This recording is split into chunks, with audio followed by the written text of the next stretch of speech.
When they are consuming your minds and your thoughts and your dreams, from the angels to the demons and to the mysteries unseen, there is no need to worry. There is no need for dread. It's just time to discuss the thing at the foot of the bed.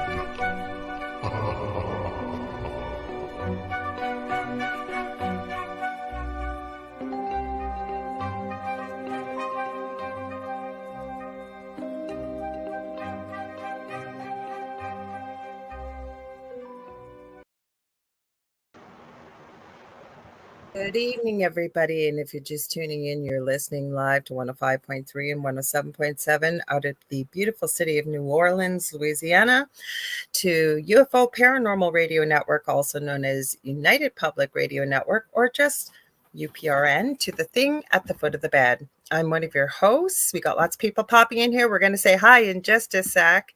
My name's Lorilei Potvin. I'm a host here on the network of my own show, The Angel Rock, on Monday nights from 6 to 8 p.m. Eastern Standard Time, and then co-host with my good friend here, very talented individual who I will pass over in just a sec. I'll get the housekeeping things out of the way. The thing at the foot of the bed. So like I said, I am Canadian clairvoyant medium, crystal Reiki energy healer, Akashic Records practitioner, spiritual teacher and mentor, and registered nurse. A few little things. Welcome. We're so glad to see everybody here. I guess I always like to celebrate my birthday for the week. My birthday was on Tuesday, so I guess we can continue the birthday shows this week. So I got a new computer. We'll see if we can end on time at the same time tonight. We'll see what happens. But if you're just joining us for the first time, you want to join in the chat with the other people, we involve you as part of the show. We wouldn't be doing a show if the audience wasn't here. So we love to have you be a part of this. Head over to UFO Paranormal Radio, either Facebook, YouTube. You can go to David's channel, which is the Spirit Experience. My YouTube, both YouTube. Mine is The Angel Rock with Lorilei Potvin. On Facebook, David has the Spirit Experience, and I think that's your group, right, Dave? Yep, that's it. And then I have Lorilei Potvin, my page on Facebook, which is open to the public. You can find us all over. Just as a reminder, because I sometimes forget to tell you guys this, I've had people pop in, and we have in this show too. They go, oh my gosh, I just hit the last part of the show. I've missed it. You will never miss a show. There is always a copy. Always on YouTube, on Facebook, also wherever podcasts and talk radio is carried, our archives are carried. And speaking of archives, this network's been around for just over 25 years. So we have multiple shows streaming day and night, I believe 7 days a week. So when we're not live, we're still live because we have the archive server going, and we've got lots of shows that have been syndicated here, that previous hosts, as well as some of us hosts that are still here. So there's always something playing. There's something new for everybody here. We are always getting new shows, new hosts. So check it out. So if you like what you see, please like, share, and subscribe, and tell your friends and family. Lastly, 2 things I just remembered to tell you. We are not streaming on UFO Paranormal Radio on YouTube. I just realized that we are actually on UFO Gods and Paranormal. The reason why is because of an old show, long before the censorship that now exists, something gave us a little strike. So we're off the main channel for a week. So check us out there. Or better yet, if you want to watch us on Roku, UFO Paranormal has their own Roku channel. So you're going to sign into your Roku account. You're going to go to the channel store. You're going to look for UFO Space as P as in paranormal. There'll be a list that comes down, I believe, with the 3rd or 4th down. You're looking for UFO Space, Paranormal, and United Public Radio. That's our channel, and you can watch us on there. I know Dave and I are streaming the thing at the foot of the bed there tonight. Lastly, if you're on Facebook, and Debbie Schmoley, you show up. Thank you. She said, happy birthday, Laura. I see you. She's had a problem. I know she's one of them. But what you can do is you can go to StreamYard.com/Facebook, give them permission to use your picture and your name. We'll know who you are. Otherwise, you come up as Facebook user, or just put your name behind it. We'll show you if you're Facebook user. Okay, you'll know that. We'll post it and we'll let you know. Or you can choose to stay anonymous too. Now, let me introduce poor Dave. He's always sitting here so patiently. Here's Dave. My name is David Hanzel. I am a spiritual medium, channel, and all kinds of fun stuff like that. If you're watching, like she said, from UPRN out of lovely New Orleans. You can also, you probably might be watching this on the Spirit Experience YouTube channel. There's also the Spirit Experience Facebook group I have, and also a new TikTok, which is now called the Spirit Experience. So if you look at the Spirit Experience on TikTok, YouTube, or Facebook, you should find me. And on Instagram, it's Medium David Hanzel. Thank you so much. And also, I have another podcast called Mystic Stew, and you can check that out. And also, I do a monthly spot, and I did a channel session. So if anybody guys want to hear like a channel type session with me and my guide Zamir, that is on how I made it through. And that you can find anywhere as well. So, that being said, we're going to talk about ghosties tonight. So I wore my shirt so you guys would not confuse me with anything Actually, else. I did too. We didn't talk ahead of time, but I kind of wore ghosty tonight. Hi, Leah. Hi, Debbie. Hi, Zach. Hi, Debbie. We got all these other people here. Thank you, Zach. You said happy birthday as well. And Debbie says I came to YouTube tonight. That's why you didn't have a problem. Oh, there you go. Should we tell them why we're going to talk about ghosties? Yeah, go ahead. Start it off. Okay, so I had Carrie Lynn Shellhorn on Monday night. Now, you all remember I showed you guys or played for you an EVP from her 13th show on the network. She's on Fridays from 5 to 7 p.m. Eastern Standard Time. And it's called Spirit Switchboard. And she had Rick McCallum on, who's a paranormal investigator. He's also a retired stunt coordinator. He was the stunt person for Kane Hodder in the Friday the 13th movies. He's an author. And right when she asked him, have you ever had an attachment? And I happened to be producing that show that day. I had headphones on and we all heard it. We were all debating, was it a dinosaur? Was it a growl? Did it sound like somebody was sucking something up through a straw? Well, lo and behold, I'm telling you, I barely made it in. Well, I didn't barely make it in. I came in at lunchtime on Monday. We were out at the camp. There's no internet out there, so I was running like crazy. So everybody settled, all set on air, the whole bit. And I'm doing my little spiel at the beginning of the show. And then I don't think he's here tonight, but I think it's Z Sun Dragon posted, what was that growl? And I said, I didn't even see it. Carrie Lynn saw the comments because I was slowly starting at the top. And she goes, yeah, I know. I was wondering what that was. And I go, what growl? And they go, you didn't hear that? I said, no, I didn't hear that. So I went back and listened to it. We've clipped it. I wouldn't call it a growl. What would you call it, Dave? Would you think it was a growl? Like I said, it sounded like just some big dude, just like he just rolled over in bed with, If you could hear it. I mean, I definitely did. And if those who watch in the past, you know how I'm always debunking this and that. Mm-hmm. But that was, it literally is like the first couple seconds of the video. And I heard it right under Lorilai's your voice. I believe it was your voice. Mm-hmm. You heard it right underneath it. So it was underneath the voices. It wasn't like between the voices. It wasn't anything else. It was underneath. I even mentioned something about a dog. She said there was a dog in the room, but that wouldn't have picked it up that loud, even if it was the dog. Because it was no, but I debunked this and how I debunked the dog. Because when they bring it up, I talk about it. No, I don't have my dog in here tonight. Usually I do, but she's been acting like a ding dong because before, sometimes I'll have my tripod set up just in case with my old computer, it would act up. So I would have it set up and I'd hop over to my phone. And one night it fell on her. It did not hurt her in any way, shape, or form. It just kind of freaked her out. So she acts kind of silly. So I told her Monday night, if you're going to be in here, you have to behave yourself. So you got to be settled on your pillow. If you're going to act silly, out you go. She was on her pillow closer to the door. She was all settled. She was not awake. Like her head was down because when they called it out a few minutes after it happened, she hadn't moved. She was still sound asleep on the floor. Now, the other thing is I have not listened to the whole show. As much as I love podcasting, I don't like watching myself on camera. But I know sometimes we need to do that to pick up on tells that we do and what have you. But I did listen because I wasn't quite sure where it was, and I picked up a very quiet EVP before that at about a minute 25 seconds into the show. Did you hear that one as well, Dave? That one I didn't hear. I mean, I didn't hear it because I wasn't looking for that one. I sent you two. So one of them's 3. I'm going to play them for you guys. They're really short. The first one's really short. I didn't hear that. It was your video number 2 that I heard. Okay, that's the loud one. But the interesting thing, I didn't pick it up with headphones. I had it right up to my ear. I think it was sitting outside, and that's how I picked it up. It actually sounds almost like tapping, like nails, if you will, on the floor. And I know my dog was not moving around. And it almost sounds very similar to the next noise you hear that's very loud, but it's the same voice. But I'm also going to add something else. I had a toothache too. It's a lot better today, first day today, but it was pretty bad. It was hard to talk. I didn't say anything while I was on air, but if I was talking crazy, that's why. But I was very distracted, and I've never had this happen. Like, I literally could hear this. We're going to talk about what this was. And it was really pushy, like super, super pushy, like say this, say that. And I kept hearing it.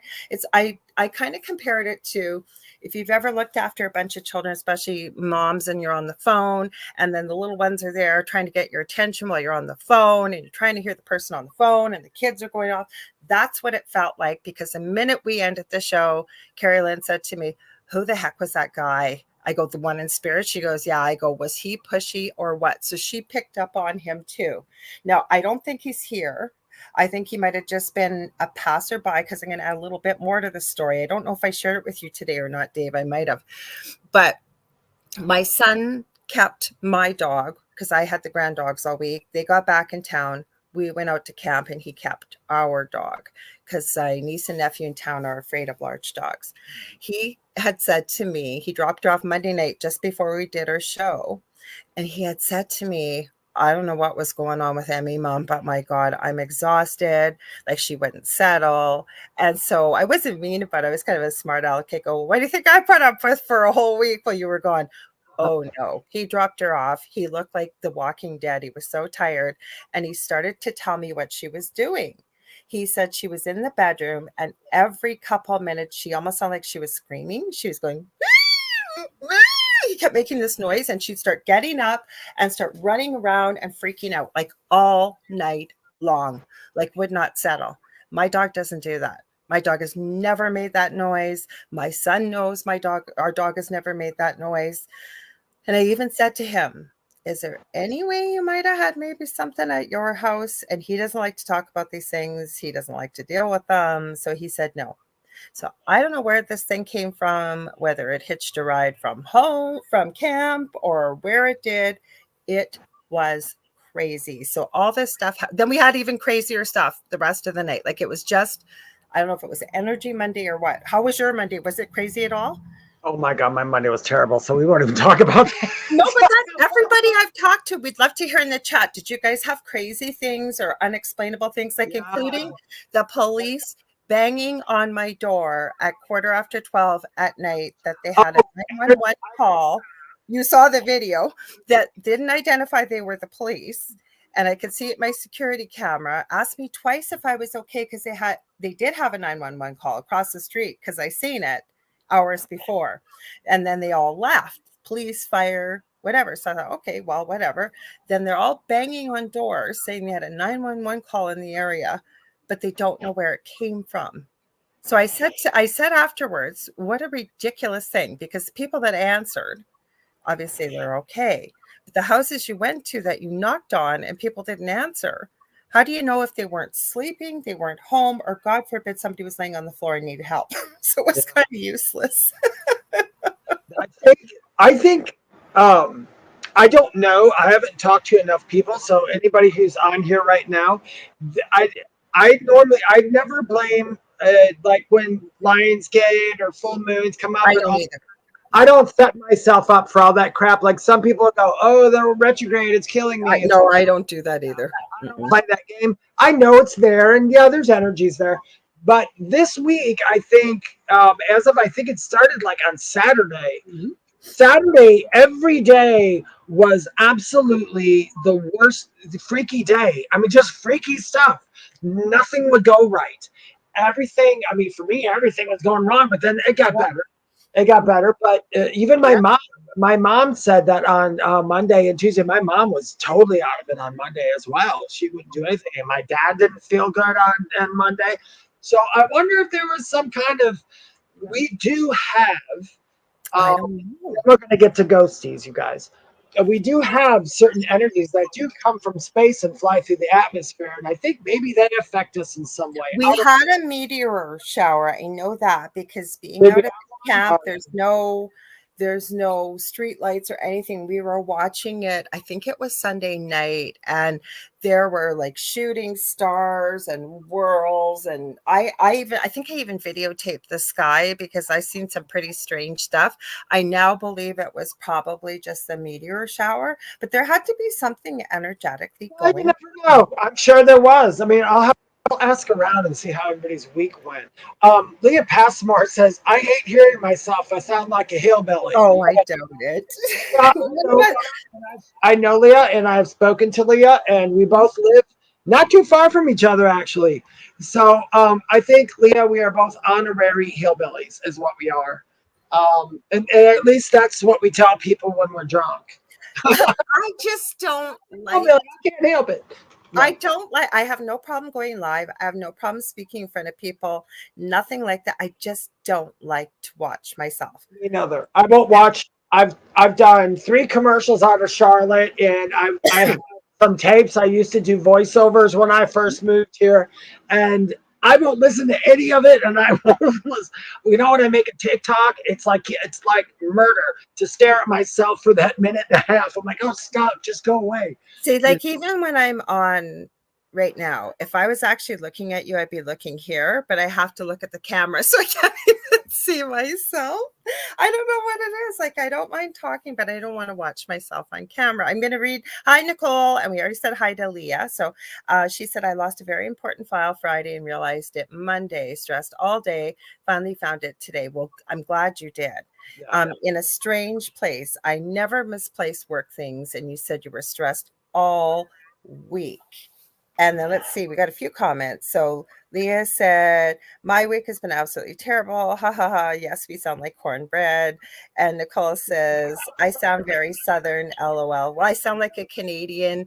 And you know what really bugs me, but I never say anything, is there are people that are American that live close to the Canadian border. They know how to use the word a. How Canadians would use it. People think they're being funny. And they real quick, and I'm sorry, this is going to lead to ghosts one of these minutes. Yeah, we'll get there. When I, Lorilei, when I first, because I'm from Wisconsin, everybody, which is not far from Lorilei at all, Wisconsin. No, but you would get it. You would get it. Like people that are in the northern. I talk like that. I say stuff like talk, and I also say a. And when I pop instead of soda, like we we just say different things. And when I moved down, I remember when I was real young, and I went with my cousin and his friends to this amusement park to see the fireworks. And when the fireworks went off, I got real excited. I'm in this group of people who never met me before. I go, "Oh my gosh, that was cool, eh?" And they all looked at me, and they're going, "What? What did you just say?" I said, "That was cool." And now they're I like, started saying y'all. Like I'm not even Southern, but most of my friends are.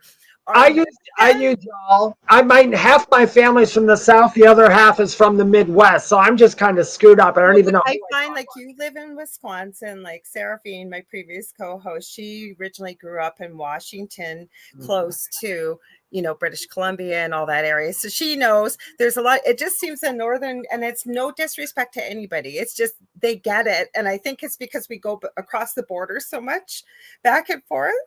So Nicole says, I sound very Southern. I'm going to read, let's see, Debbie, because I do want to express my condolences. She said, my light in my bedroom was blinking today. It's never done that before. My dad passed 1 week ago on Thursday, so it's probably him. She said, I didn't try to connect. You're still grieving, and deeply sorry for your loss, Debbie. I really am. Maybe it was your dad letting you know he's okay, and with your mom, your mom. You know what, though, Debbie? The thing is that your mind went straight to that. And usually I always tell people, if your mind goes straight to that, it's what it was. It usually is always what it was.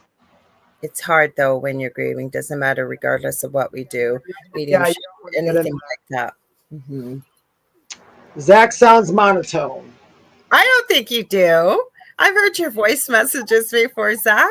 I think we're the hardest on ourselves, is what it is. Yeah. He goes, I thought I had more personality in my voice. You do, Zach. You do. Personality in your face, you don't need it in your voice. He does have it in his voice. He does. He does. Okay, so shall we play these EVPs? They're short. Yeah, you guys, let's play. Let's talk some ghosties. And remember, I'm not a ghost. I am alive. Okay. Okay, what's going on here? I don't want that open there. I want my desktop. Oh, it's going to do it this way. Is that how we're going to do it tonight? I don't think that's how I want to do it. Hang on. We're going to try this again. Okay, screen share. That's what I want. Okay. Now I got to... Oh, you're going to make me open this. You monster, you. Hang on, guys. I'm still figuring this out, this computer. So I guess we're on films and TV. Okay, no, we want to pause this. Okay, hang on. I'm figuring this out. You guys got to have patience with me. Okay, I'm trying to... Oh, no, I can't make it big. I just realized because I won't be able to get back to StreamYard. Give me a sec. Can you just play it? It's not going to go small. Hang on. I'm still here. Okay, we're going to try this again. That's not going to work.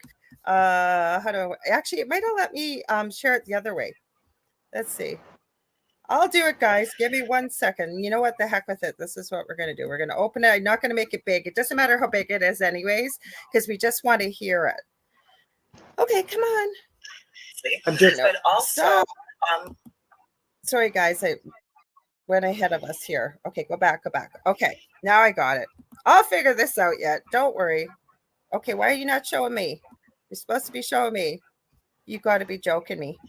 Oh, there we go. Now it finally showed. I have no idea why. Okay, let's see if it's going to share it. Okay, share. Let's see. It's going to happen eventually, guys. I promise. Okay. It's different than my other computer. Oh, look at my hair.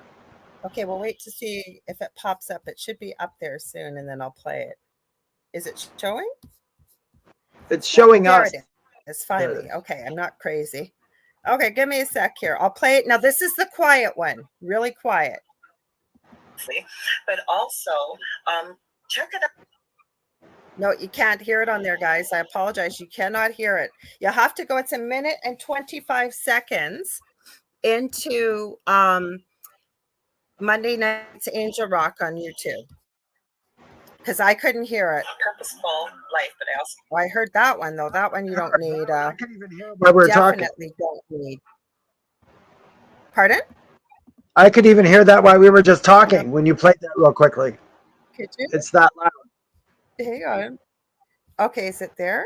I don't know what the heck is. It doesn't matter what you're seeing anyways. You want to hear it. So give me a sec now while I play it. Hang on. Okay. Purposeful life, but I also want to add, you guys have... It was quiet, eh? As I say, eh? Was that the second one? That was the second one. I'll see if I can boost the audio.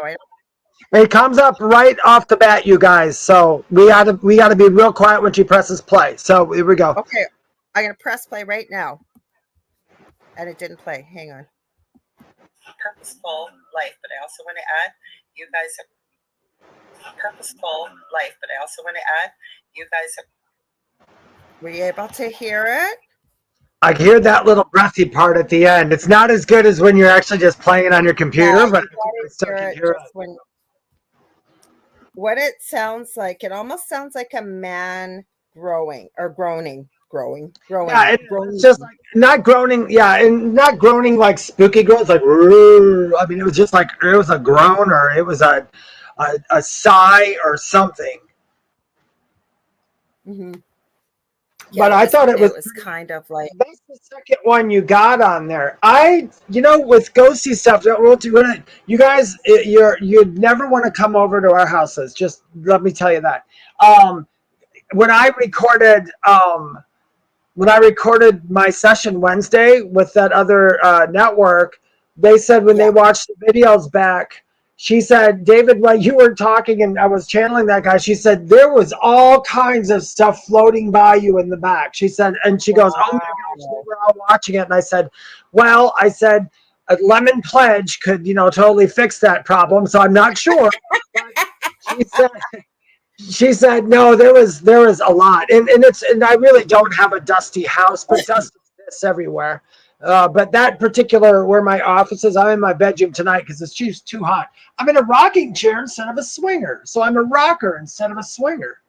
Well, there you go. Well, I'm going to tell you guys now, I got my favorite YouTubers I love to watch with paranormal. This ad kept popping up and popping up and popping up. So I know whenever something pops up, it means whether it's from spirit or whomever, I got to take a look at it. So I'm so glad I did today. There is a series. The new one's actually out tonight. I'm going to check it out after the show, episode 2. So episode 1, I saw it came out Sunday night, and it's by Omar, O-M-A-R Gosh, like Omar Gosh TV. And it's called Alone, Paranormal YouTuber Edition. And it takes, like, the first episode, Carrie Lynn had asked me, nobody's ever asked me, who's kind of your they said in paranormal, like famous paranormal investigators. She didn't say crush, because I'm too old to have a crush, but kind of fangirl. And I didn't know who. I just sort of said, I don't know, maybe Josh Foreman from Paranormal Nightmare TV. What do I find out on Tuesday? Same birthday as me. Anyways, he's in this Alone thing, and I just about died because he went to explain to everybody what that entails so they understand what Alone is about. I am right now. Oh, okay. I was just So he was in there. They take 16 YouTubers, a lot of them from paranormal YouTube channels that are quite well known, or influencers that they may do a touch of the paranormal. So that's where I was going with this. Hey, Robin, nice to see you. Hoffer Paranormal. So what it is Josh was the first one in this. Now, he went to, I forget where it was. It was in Indiana where he lives. Okay, they're in there, locked down overnight, completely alone. Then there was twin paranormal Ryan. He was locked down by himself. Are y'all ready for this? If you're paranormal fans, the Sally house, all by himself. Nobody's there. You have to film it. You have to be locked down for overnight. Then Colin Browen, I think is the way you say his last name, from the Paranormal Files. He was locked down at Bushy, I forget what it's called, sanatorium. That place is huge, all by himself. And I've watched enough shows on there. People have actually gotten physically hurt, believe it or not. They have caught figures live, like nothing fake, like you're watching it and you see it live while they're doing it. And there was another girl that was an influencer, and she was really sweet. I don't think she did paranormal investigations. Her name was Mackenzie something, and she got locked down in this house. But before she got locked down, part of the film crew, one of the women was walking down the front steps, and all of a sudden she's on the ground, and they don't know what happened. She got pushed to the ground. This girl didn't want to stay in there, but they only give you bits and pieces because they're going to build a whole series out of it, obviously. It was so sweet. Apparently, at first, she was using a yes and no device, and she had asked, I guess there's a man that shows up with a bowler hat, and she asked him if he wanted to communicate, and he said no. So she figured it was broken, the yes-no device, because I guess it had been. Yeah. And then she said, well, I'd really just like to find more out about you. She was super sweet, super polite. All of them very sweet, very polite, and all told them they came there with respect. And he wanted to talk to her. She started using the ghost box, and it was really sweet, actually. But some of the things were quite spooky. But I don't know if I'd want to stay at the Sally house by myself overnight. Now, Robin gets in at the last minute. You got to go to YouTube. You're looking for Omar Gosh, Omargosh TV. First episode was out Sunday night. It's called Alone. Tonight, the second episode came out about an hour and a half ago. And then I think it's Thursdays and Sunday nights. So I believe tonight's show will show us the other 8 participants in this. So I loved it. I thought it was great. I didn't get to see enough, though, because I had to go to all 8 people in an hour. I'm glad to hear that you said that. And that's true. I mean, there's spooky stuff that happens. I've had some very spooky stuff happens. But there are, people don't want the sweet moments, but I tell you, some of the sweet moments are really nice when they're They talking. were. They And were. it's absolutely beautiful. So I don't know why people don't want to show that. They was like, no, let's wait for the thing without the head to come through and choke her. Let's show that. No, it's like you don't have to. We know places are spooky and we know spooky things happen. Trust me, I know. I don't get spooked that easy, but there's a few times where I was like, I don't know the Sally house. Oh my gosh. I was going, no, Ryan, you don't want to be locked down in there alone. No.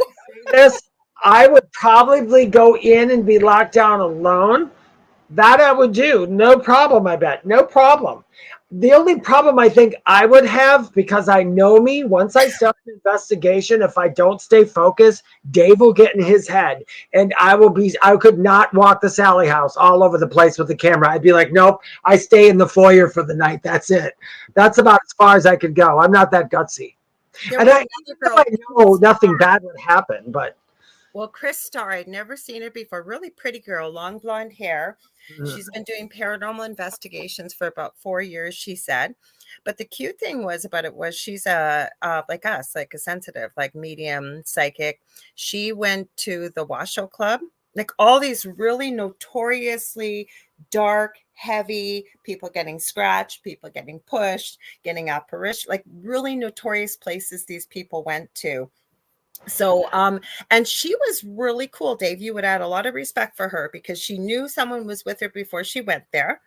And she was in the basement and she called, you would have loved her, Dave. You have to watch this actually, because she goes, yeah, there's somebody here that says that they're demonic, but I know you're not. I really know you're not. Like, I know you're trying to appear worse than what you really are. And then she was describing some of the energy and she kept saying, no, you can come closer. You can come closer. Like she wasn't scared or anything like that. And the thing I loved and why I respect some of the ones I first mentioned, like I follow the Paranormal Files, I follow Twin Paranormal, I follow, I'm talking about Paranormal Nightmare, the Foreman Brothers all the time, is because they're respectful. They go in there, they help people, especially I find the Foreman Brothers. They have follow-up care and they are always very respectful to spirit. And I have great respect for people that do that don't go in trying to, provocate and whatever. Mm-hmm. I tell you, and don't you believe that that's true, Lorilei, that when you do go into a house, I mean, there are things that scare you, and I like to go for that little bit too, but I find the more respectful you are, the better stuff you get back. Because did you ever notice the people go in there holler and scream all the time? Well, the TV ones, they never get anything. Robin, that Sally house is in Kansas City. And well, he wanted to know where did I watch a show on. So I said it's on YouTube. It's on Oh My Gosh, but Leah was talking about this. Thank you. It's in Kansas City, Atchison or something. Kansas City. It was built in about the mid 1800s, and one of the biggest. The story goes, there's a little girl who passed away in there. She was having surgery for appendicitis in the house. I think it was in the house, and she died during it.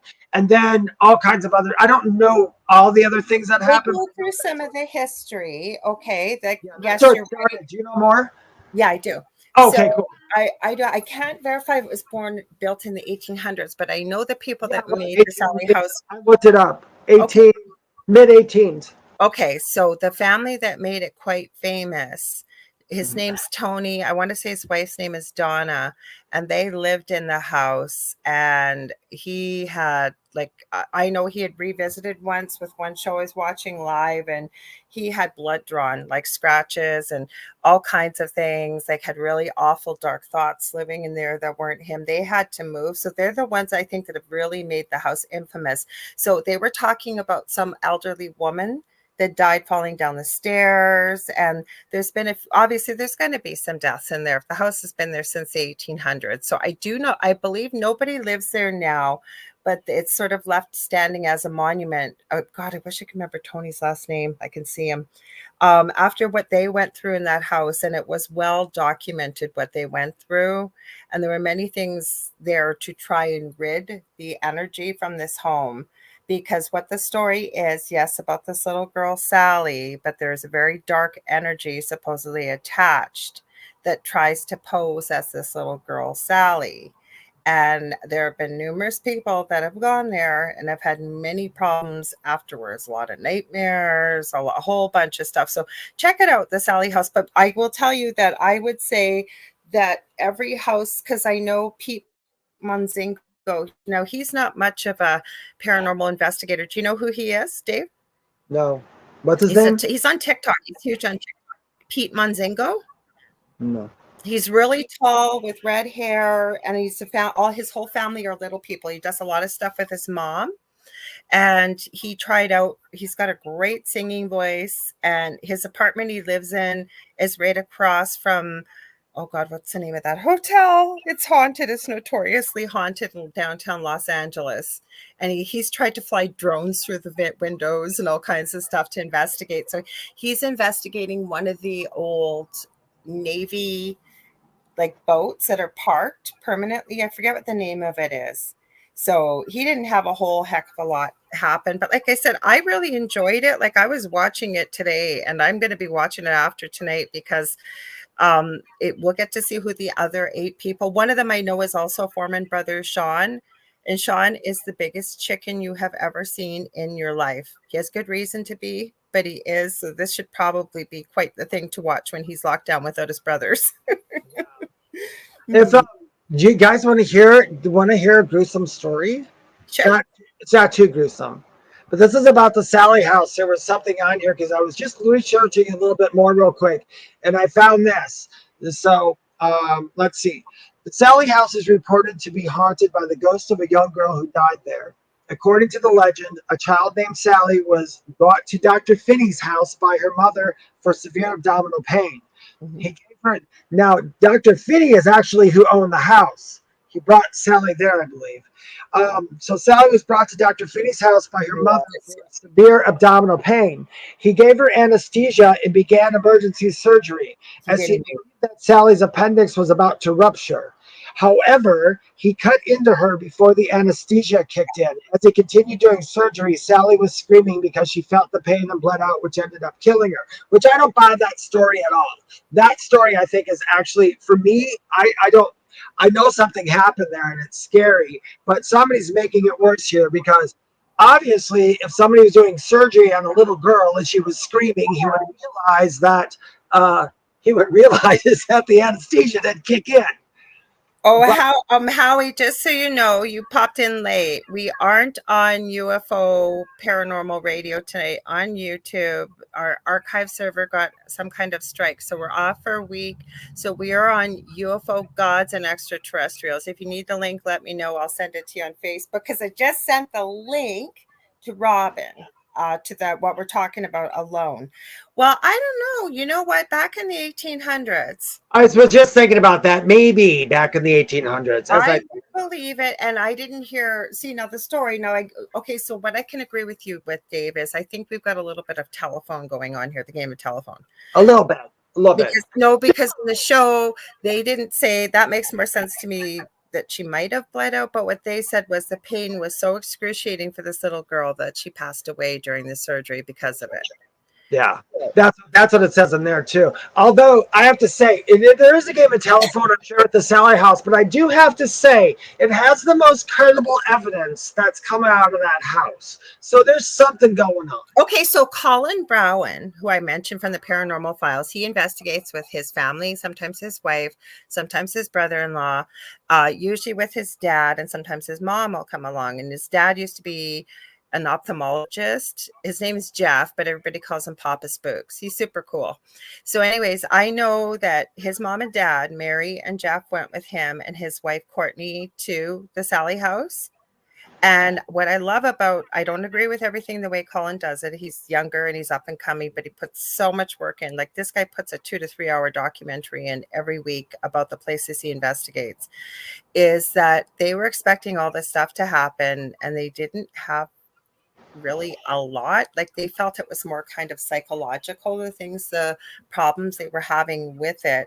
But that's what I like about his channel. He's vowed that if we don't get anything, we don't get anything, and we're not going to fake it. You guys are going to see what we have to do and what we go through. And if there's nothing there, that we're not making something up for you guys. I'm going to read this description because you guys see what you think, because this is all things ghosty. So what it says, episode 1, and I don't think it'll ruin it for anybody. Watch 16 YouTubers try to survive the night in 16 different haunted places, locked alone at night, to not only capture real paranormal evidence and ghosts caught on camera, but also document how they react under the circumstances of being in complete solitude, and I will add darkness. And where was I here? With only spirits present.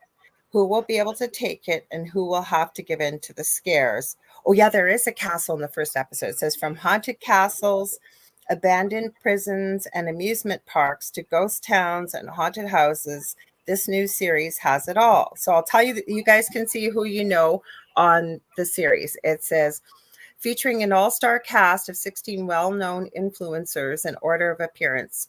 Josh Foreman brothers from Paranormal Nightmare, Twin Paranormal, that's Ryan, Omar Gosh TV, so it's Omar who started this series and is the one putting it out. He's in the castle. Colin Brown is from Paranormal Files. Mackenzie Marie, that was the girl I told you it was really sweet. She was having that conversation. She's not really a paranormal investigator, and she has kind of green hair in the front and black in the back, but she's so sweet. Then it says Pete Monzingo. I'm sure if you don't know him by the name, you guys, you would know him when you seen him. If you've ever been on YouTube or TikTok and even Instagram or short reels, you will have seen him. He's super tall, red hair. He's usually a little bit of comedy, and he always does videos with his mom, who's his whole family are little people except him. Some of these people I didn't know. Chris Starr, that's the girl, that's the medium that was at the Washoe Club. I kind of liked her energy. She was really calm, and I'm going to start to follow her, see what she puts out. She's out, yeah. What's her name? Let me know. I'll check her out too. Okay, her name is Chris, as in Kris, and then Star, Star. I liked her energy in the show. I subscribed to her channel. CJ Faison, I wasn't impressed with him. He was in the first episode. I'm not giving anything away, guys, but I guess he used to be a NASCAR driver, and now he's a YouTuber. He's done a few investigations. He was kind of getting a little bit pushy with the spirits there to get it. Oh, thanks, Ed. Or Ed Howie. See, even I'm not paying attention. He says he's going to share us to the travelers. Thank you. People always sharing us to travelers someplace. So he wasn't... I wasn't real impressed with him. But then I don't know, these ones and the next one's coming up. Jasko or Yasko, no idea. Kelsey Davies, no idea. Exploring with Josh, I do know. He's a paranormal investigator, young guy. Seth Borden, don't know. The Fam, I have no idea who that is. Mo Sargi or Sargi, nope. Elijah Wireman, no idea any of these people. Sean Foreman, of the Foreman brothers, A Paranormal Nightmare. Now, Sean Foreman will be very, very entertaining to watch in a notoriously haunted house, because he is the biggest scaredy cat you've ever seen, but he has good reason when you know his history. Oh, yeah. Well, everybody should be a bit scared. I mean, it wouldn't be normal. Oh, no. You have to watch Paranormal Nightmare TV on Friday night. I don't know any of those people, but there isn't one channel where I've liked every one. Although I have to say that Phase of the Moon, those guys, what is that? Third Phase of the Moon? Yep. I like watching those guys. I like their stuff. I like how they present it. But I'm going to check out that medium and that girl who talked nice to people, because I really do. They all did, though. Ryan. Okay, this is Ryan. They're the only twins that investigate. I don't know. Okay, the only twins that investigate together. They're identical twins. They got tattoos all over their face. They look like they're super rough and tumble guys. They're not. He is the sweetest. I don't think that's what you're showing us. Pardon? Where did you just show us on your camera? That's Ryan from Twin Paranormal. He's one of the guys in the episode. Now that you brought it up, it looked like a girl be in the background or something. Okay, I see his tattoos and everything now. Gotcha. He is. Hey, Debbie, thanks for dropping in. She says I got to go make dinner, but try to come back later. We'd love to have you back. No, I watch him, and you know what? I like him because but they ask them too when they interview them, what are your strengths and what are your weaknesses? And he specifically talked. I didn't know his history, that him and his brother have been living on the streets since they were in 8th grade, and what they've become now. But he said one of my assets is politeness and being polite to people, and he is. And every single one of them went in there practically saying, "I come here with respect." And I thought, wow, how nice to see. Yeah, right. What a breath of fresh air, isn't it? My mom, I tell you, my mom used to watch, and I'm not ranking on the show because I don't know the guys personally. But my mom, for the longest, she would watch the show Ghost Brothers when it was out. And and then she would whine about it. She's like, "That's the stupidest damn show. They never find anything." And she's all they do is run around. Welcome to the world of the paranormal when it's real. She goes, "All they do is run around and scream." Oh, screaming, no. Yeah. I said, whenever you watch a show and they run around and scream and go, "What was that? What was that? What was that?" for a half hour, it ain't a real show. Yeah. No, I think the best shows out there, the best shows out there, I think, aren't on TV. They're on YouTube. That's why I watch YouTube ones, because a lot of them go live too. So they have a little bit more validity in my mind when it's live. They do. And they're moving around, and they haven't got all this stuff set up. They're kind of bringing the equipment with them. I got to find it. I watched one the other day, and I got to find it for you so I can tell you, because I'd never heard of the guys before. And I got on there, and it was, at first, when it first came out, their intro, I thought, oh no. Because of the intro, the way they were doing it, like a TV intro. But when they started going, excuse me, he was really quite interesting. I enjoyed watching them. I enjoyed investigating alongside of them, because he would say, "I thought I heard something." And he'd go there to investigate it and go, "Nope, it was this." And then he would walk back and go, and he was just honest, which he would say, "Well, I don't know what that sound was." And I said, "Thank you. I love that, because I don't know what it could be either." But it was interesting to watch him. He was really good. He spoke up a couple times, but it wasn't anything abrasive. But I enjoyed him, and the other guy he was with too. And they would go separate and take their cameras back and forth, which I liked too. So there's a lot of shows like that. I don't care if they excuse me. You know what? If a show doesn't catch anything, that doesn't bother me. I'd rather have them say, "Hey, we didn't get anything." Okay, that's totally cool. I enjoy coming along with you. But it's when they try to find something because for the sake of the show. Okay, so the shows that I mentioned that I watched, another one I don't mind, but more often than not, they don't find stuff. And I love the way they treat the spirits, but it's not a lot, is Paranormal Quest. And there's such nice guys. I think I heard of Paranormal Quest. Yeah, they're on, usually they put out a show. So it's usually Paranormal Nightmare puts one out on YouTube on Friday nights. Paranormal Quest puts one out Sunday nights. And they're all friends with each other too. They all speak very highly of one another. And then Colin Brown Paranormal Files usually puts one out Monday night. And Sundays it's Twin Paranormal. So there's sometimes, they don't catch anything. That's why I like it. And I like that they're respectful and they try to debunk stuff, and they just don't go, "Oh my God, it was a demon." What people don't understand is that, you remember Jessica, we won't say any names, but me and Jessica a long time ago, we were asked by, they were going to shoot another TV show, and this one was going to be in New Orleans. It was a ghost show. I got to remember the name of the show. But they've done a couple of them, and they were going to do another show where they have like the skeptic, the investigator, the paranormal one, and the medium. Well, they were going to do 2 mediums. They were going to do us. And when we did the audition, and tell you guys, just so you know how it goes in the background, audition, and they sat and they talked to us about stuff, and they right away they came on and they go, "So you guys are mediums, are you psychic?" And I'm like, "Okay, what a stupid question." But I'm like, "Yeah." And he's like, "Oh, can you tell me what we're looking at in front of me?" And I said, "Probably." And I'm just sitting there. I'm like, "So you want me to remote view and tell you what's in front of you?" And he goes, "Well, I don't know how you do it." And I said, "Yeah." And I said, "Sure." And as we're talking, and I said, and we were talking about the woman who was there too. He said, "By the way, you're pregnant, correct?" And they both look at each other. How'd you know? Okay, one, you're auditioning psychics, dummy. And then I went and I told him, I said, there's the ocean and it looks like a plant and it's green and it's all over like this. And there's a picture next to it and there's like 4 shelves in back. So they both look at each other again and he turns the camera around and there's the green plant and it was next to a picture of the ocean and all that. And I missed the shelf. I said 4, there were 3. And so he turns it back around and he goes, so you guys are really mediums? I'm like, yeah. Yeah, and that's what happened that show. We were actual mediums. I think they wanted a stupid medium who was going to tell them whatever. Well, anyway, we didn't get the part.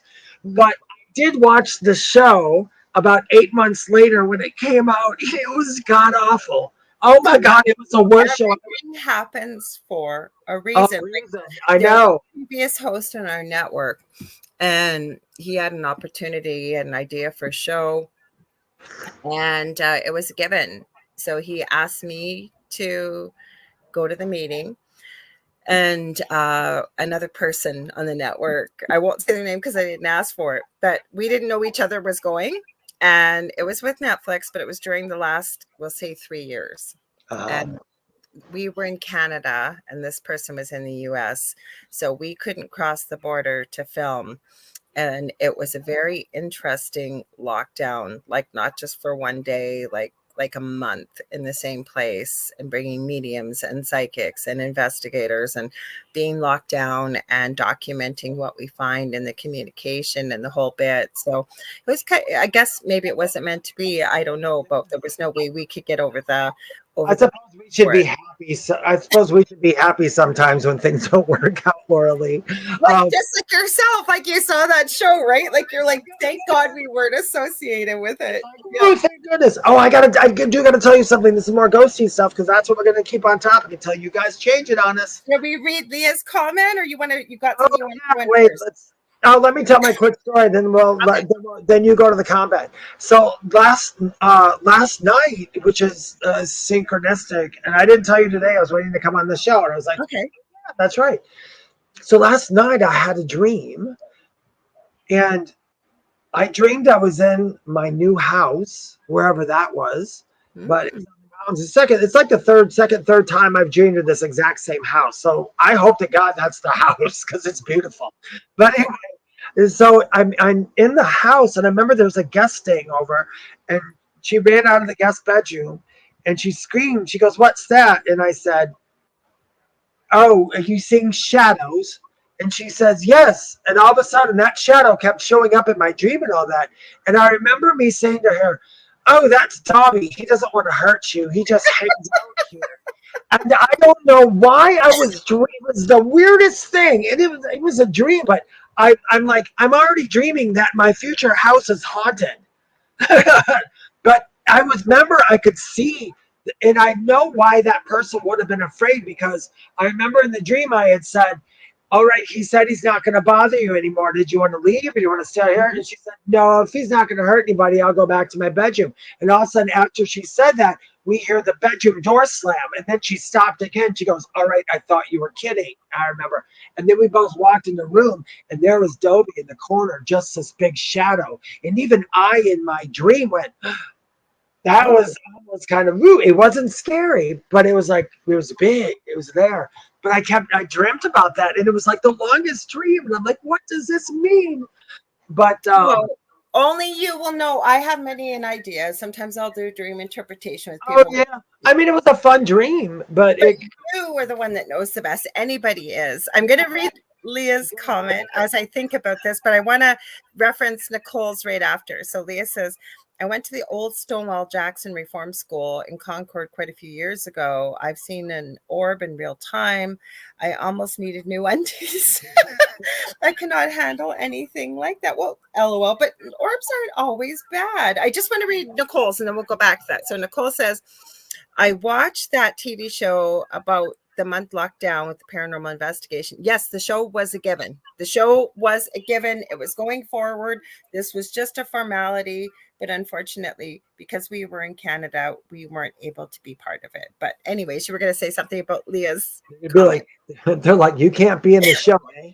Well, actually, they said Netflix had just opened an office in Canada, and they never don't keep somebody's information. So we'll see. Maybe they'll call Maybe us. I'm calling for something else. I'm glad you elaborated on that, because I stopped reading when Lorilei was reading it, and I stopped reading with her when you said, I went to the old Stonewall Jackson Reform School in Concord quite a few years ago, and I thought, okay, where are you going with this?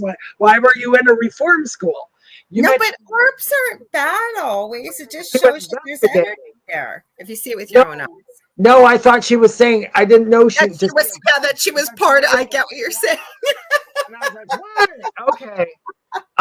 I would think a reform. I would think now, as far as my professional opinion about stuff like that, there are certain places where energies are really strong. It's like, I bet you could go into any school after it's closed down and you'll get activity. Not because the kids might be ghosts there, but there's going to be a lot of residual stuff in schools, or places where old hospices that shut down, old hospitals that shut down.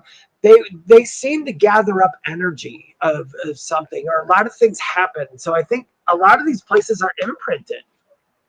Well, I think there's still some intelligent stuff too, depending on what happened there. You're going to find with residual, because like especially sanatoriums or asylums. No, not all of them are negative, because it sounds like they're all painted with the same brush. But if there is, say, a lot of mistreatment or misuse or abuse, since we're on YouTube, things like that, then yeah, I think you're going to see some stuff. But I agree with you, Dave, because everything's energy, as you know, but it can only be transferred from one place to another. But I think the land really hangs on to energy, regardless whether it's positive or it's negative. It just soaks it in. Would you agree? You wonder if some of these buildings, I never really, well, I'm just thinking about this now, so we're probably going to end up going down that rabbit hole after this. I'll probably be doing research. If a structured building, dependent upon what it's built, like people go, why are really, really old 1800s houses always built? If you think about it, a lot of those houses aren't built with any steel or anything like that. It's all wood. It's all stuff like that. It's all organic things that can maybe collect energy. So maybe if something happened in the house, that energy is not only within the house, but it's like in the house. I mean, the energy in the wood and everything else, it absorbs, because trees you can stand next to a tree and feel its energy, and a tree can feel your energy. So I don't see why it wouldn't gather it up in houses back then. So maybe that's an explanation next time somebody asks me, how come it's only the really old houses that are haunted? Which isn't true. It doesn't matter what the house is, it's what happened. But maybe they hold on to that energy somehow. Oh, I think that they do. And like, for example, with what we started the show with, I was talking about the crazy energy and what happened here. And after the show on Monday night, what I kept hearing from spirit is blast the house with light. So I did, with light, with love. I grounded the whole earth, the house, myself, everybody in it, right? And it settled. I think it was just something passing through. We do get passers-by and passers through. Now, Nicole says, I agree. I am a teacher, and when the building gets quiet and everyone is gone, it gets creepy when you are alone. And I have to agree with you, but sometimes I think our minds can play tricks on us, right? Like it's scary when buildings creak and tapping, but where, like, I can tell you, like, especially for some reason in Japan, I don't know if you guys have seen these or not, but I know, again, I'm going to go back to Nuke's Top 5, people sending in videos of their investigations. There's some pretty strange apparitions and things that seem to be very intelligent, usually with a tragic story of it'll be a student that lost their life. And the way I always look at it is, like, I don't think we're never really truly trapped. You and I have talked about this, Dave, before on air, off air, we agree, but maybe they were the happiest there. Like, maybe that's why they choose to be there as well, right? It could be they were very happy there. I would say there's reasons. I guess there's reasons for ghosts and spirits. Like, if you're very happy, you might have an attachment there. Or like when I was in that one asylum, but he said that old lady was trapped in there and they left her dolls. It's like she said she was in two places. She visits there. She wanted to be part of it, so she would show up. And Then there's ones that, like you said, they might just like the place. They have an attachment to it. Why not? You know, I suppose there's all different reasons. We don't know one. And I guess I tell you, if I go before the rest of you guys, I will come haunt you and I'll tell you why I'm there. And you can, I don't know. I'm bored already. You know, so who knows? Think we'll be bored. So I had mentioned the Washoe Club. So I'm going to read. I think hopefully I found the haunted one. Let's see if I found. It says the Washoe Club and Haunted Museum. So that was one of the ones in this episode. We'll talk. If you guys got some haunted locations you want to talk about or whatever too, please put them in the chat. We could talk about them. What do you think of them? What did you experience there? Why did you think it was haunted? Was it positive? Was it negative? You got anything else you want to add to that too, Dave? Maybe they want to share? Yeah, share anything you want to know about hauntings, anything you want to know about ghosts. We don't know everything there is to know about ghosts, but we'll tell you what we know if we know it. Okay, so the Washoe Club is a historic saloon with a seriously haunted past and present. This towering brick building lies in the heart of Virginia City's bustling C Street and is believed to be one of the most haunted locations in the West. Of all the places in Virginia City said to have had paranormal activity, and they put in brackets, trust us, there are a lot. It says the Washoe Club in Virginia City easily takes the gold. The property has been repeatedly featured on ghost hunting television shows like the Travel Channel's Ghost Adventures, A&E's Ghost Hunters. A legitimately creepy crypt and museum dedicated to the mystery of the building lends serious credibility to the ghostly claims connected to the property. And this is whether you're coming for a daily ghost tour, an overnight paranormal investigation, or just a cold one at the historic bar. It says they're talking about the liquids. It says drinks flow easily. And it says you can hear ghost stories. And then there's the Millionaires Club they're talking about as well. So again, most of these places that are notorious, like I did not know that about the Sally House, that it had been built in the 1800s till you said that, Dave. I didn't know it either. When I was reading, I was like, oh, no wonder. Yeah. But I think go ahead. Sorry, Dave. No. I was talking about here. We also, there's like pubs down here that are haunted that aren't far from me. But you want to know what? There's an Irish pub down there. And I wanted to go to it so bad. And I was like, because it says that it's haunted. And this a couple of years back, I had called them up and I said, hey, can me and a friend there come and do an investigation of the place? Right. And they started talking about it. I said, well, I'm a medium and this. And as soon as I said that, they said no. I know why. Uh-huh. Why? I know why.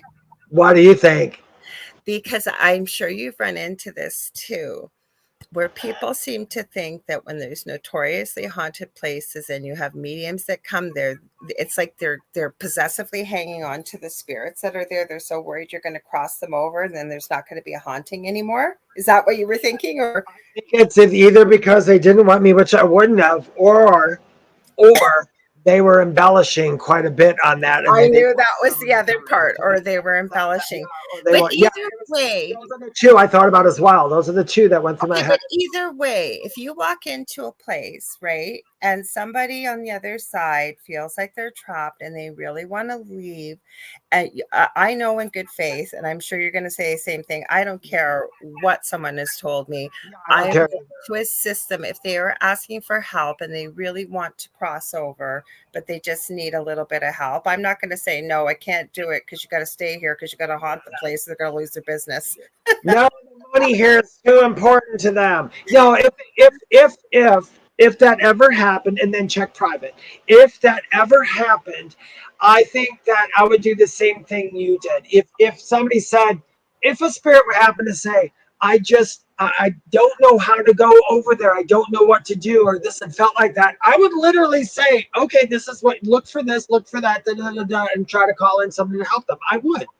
But that's if they ask, because I also have that saying, not without being asked. If they asked, then I would be okay with it. But I think otherwise, like with that place, the same thing. If a spirit's going to say, I want to go, I'm going to tell the people, I'm sorry. I have had people ask me, hey, if we tell the spirit it's okay for them to stay, do you think they will? Absolutely. Well, they will, but they're not going to stay there and be trapped there. They can go be in two places or many places at the same time. Yeah. I always tell people, oh, there's something in my house. First thing I tell people is say hi. They're like, what? I'm like, say hi. Say hi. I don't mind you being here, but you That's why it was so cute with that girl on this show on YouTube, because she used the yes, no, and then he said yes, he would communicate. So she turns the ghost box on, because they tell you what equipment they use as well too in the comment or in the write up. And the first thing that comes through, it goes hi. And so she goes, hi. And then it comes through again and he goes, hi. And she goes, hi, how are you? Oh, I'm getting goosebumps. It was just so sweet. Like, I just loved it. I like stuff like that. People get so, well, I suppose it depends on where you are. They get so serious.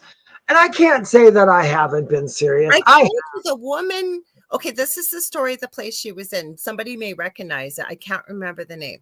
So this Mackenzie, like I said, she's not much of a paranormal investigator. She's more of just sort of an influencer, but she's done a few investigations. So as she's going to get locked down, there were 3 people there. One of the women that was it was only like 3 or 4 stairs. All of a sudden, she's on the ground at the bottom of the stairs and go, oh my gosh, are you okay? And she goes, I didn't fall. Something pushed me. And like she swore she did. So Mackenzie wasn't really scared. She goes, well, maybe we got that out of the way. But I guess the story behind it was built by this wealthy gentleman and his first wife died. And so he corresponded with some woman. I forget what her name is. Oh God, it'll come to me. I think Helen. And they were corresponding back and forth. And he said, I'll marry you on the spot if you come here. And he built her this massive house as a wedding gift, but he said, only if you don't have red hair. Apparently red hair was bad luck. She goes, oh, you got nothing to worry about. I don't have red hair. So apparently she gets off the train. She's got a bonnet on. They get married on the spot off the train. After they're married, she takes her bonnet off. Flaming red hair. So lie. Well, apparently he did. He still stayed with her. Apparently he had a lot of bad luck. Can't blame it on the red hair. But, if you believe something strong enough, maybe you believe red hair brings you bad luck. I don't know. Well, that's true. If you have certain things you need to do.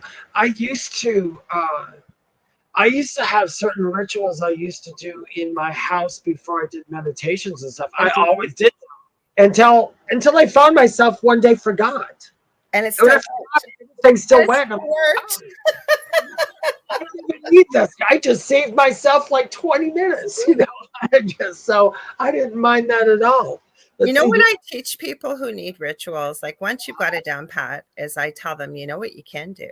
You could just assign a word to it. And I always use a crazy word like pickle. So every time you're getting ready, you want to do your ritual, you could just say pickle in your mind's eye, and just the whole thing just takes care of itself, and then just jump right into it. Like for people that really need a ritual. Yep. I do that. I do that now before. There's certain stuff before I do like a gallery reading with a lot of people, I do a little something all the time before I go out. But otherwise, like for regular readings, I do the same thing. I sit here. It's about 10 seconds. I just say, I'm one with the spirit world. The spirit world's one with me. I'm ready, guys. And then I just go on. So. Mm-hmm. Yeah, it's about, right? I always say, what we perceive becomes what we believe, and it becomes our reality. That came from spirit. Absolutely. I'm going to run right back. Okay, go ahead. So Zach says, what's up with that dude and not liking red hair? I find redheaded women to be very attractive. Well, that's very nice of you. My mother is a redhead. Be nice. And then Leah says, well, wait till Dave comes back. Do you pick up too many different energies at once at a gallery reading? I can't say that I've been like in a room full of people. David will be able to give you more feedback on that. Have I done... It depends what you classify as a gallery reading. Like I've always been taught a gallery reading that you sort of pick up on energy of somebody that's there. You put out the reading and you give the message and describe who is there and what have you. And Either someone claims it or they don't. But David will tell you. So I was just telling them what I understand to be a gallery reading, but I know you have done many more than me. I've usually done them online, so it's not a problem energetically for me, like live. So Dave, Leah's question again is, do you Absolutely. It is one of my favorite things in the world to do. I think it's kind of nerve wracking, but it goes away real quick. Gallery reading is basically 5, 10, 20, 50, 100 people, who's ever there.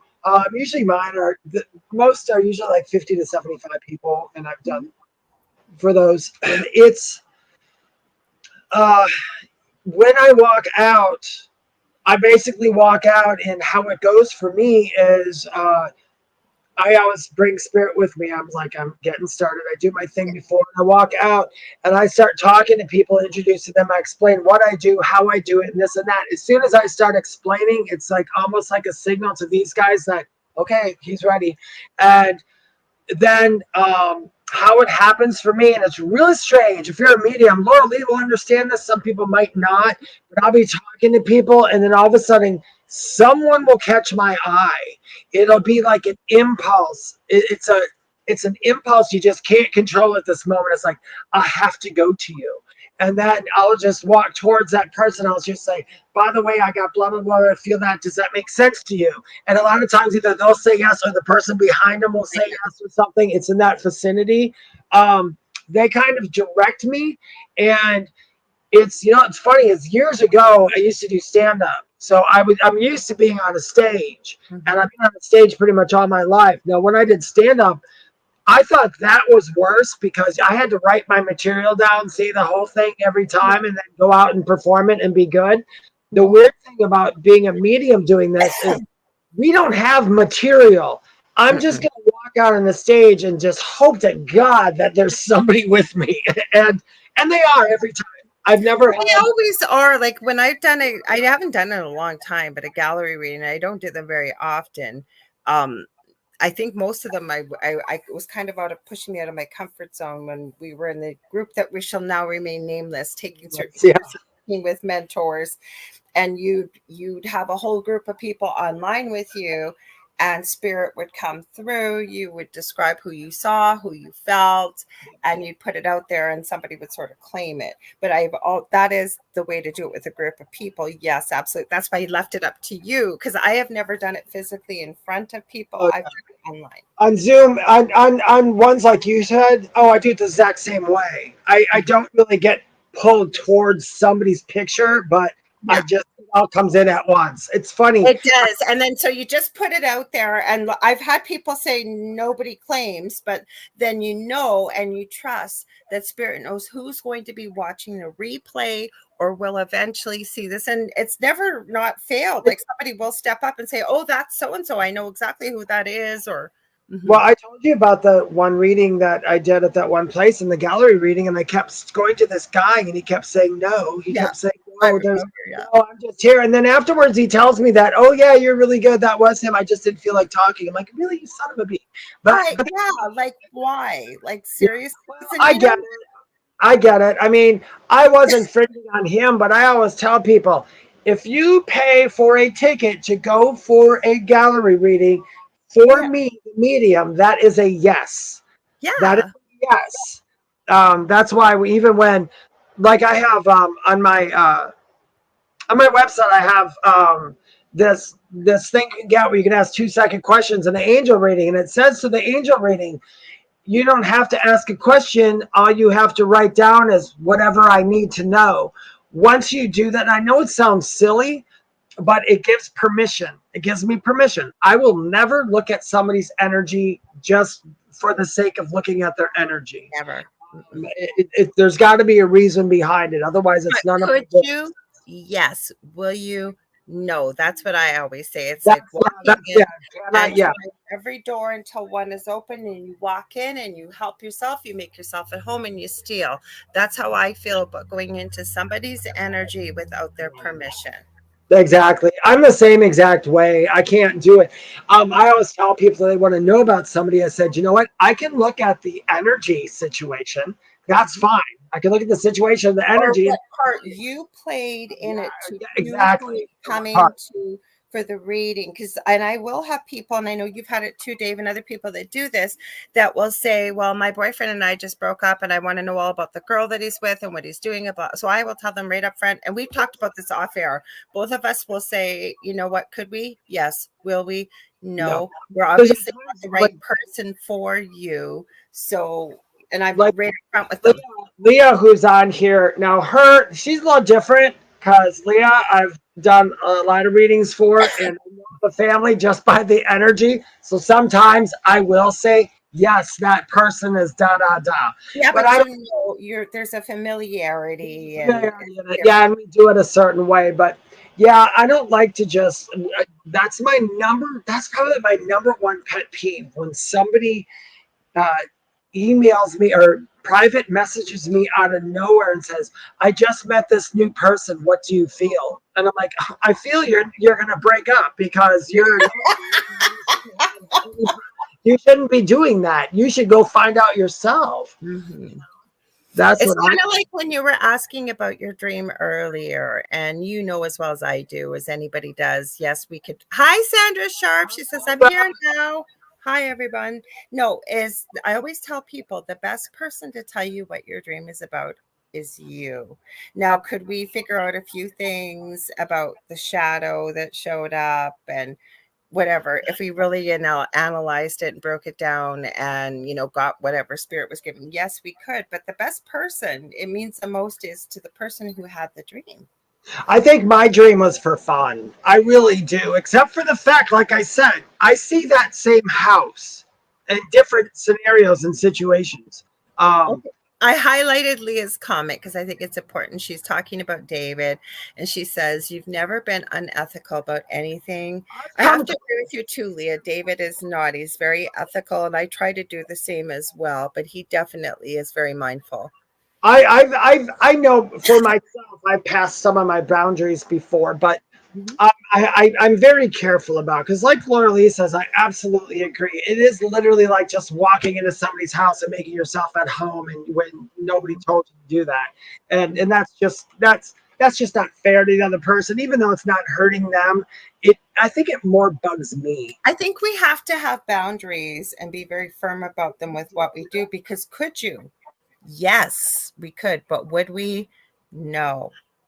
Yeah, so. When we were in the group that shall not be named, Voldemort. Just so you guys know a backstory, where me and Lorilei actually met or knew each other. It was a private group we were both in that taught spiritual stuff, and anyway. It's a mess. But anyway. Yeah, people would constantly, because I do some lives in the group, and people would just message me and go, I've got a message Spirit said to give to you. I'm like, no, you don't. They're like, what? I'm like, no, you don't. Why? I'm like, one, I could hear the damn message myself, trust me. And these are just random people. They were like new people practicing, and I would tell them straight off the bat, you do not just message someone. And then the messages, some of them would just give me without asking me. They would just write down the message. I've had people do that, especially when we awful messages. Yeah. One was, you have to be careful. Your brother's in trouble and all this other stuff. And I'm like, my brother died, you dummy. He's like, he's not in trouble. Oh, they just leave all kinds of weird stuff. And it got to one person. Well, I had one girl when we first started with the paranormal years ago, and she went and held a reading and a seance and all this stuff in all about our situation. I never asked her to. I didn't know her really from a hole in the ground. Then I've had other people, do stuff like that, or send unsolicited messages all the time and what have you. And that's why Dave and I always make a point of telling people we would never write you and solicit you for a reading. Now, again, I'm not judging people. I always tell people it's not my job to judge, but just for ourselves, we would never do that. Yeah, we don't. Yeah, we never do that. If you ever get a private message from us saying, hey, your energy felt this way, I need to give you a reading. That's not us. We don't start out like that. No.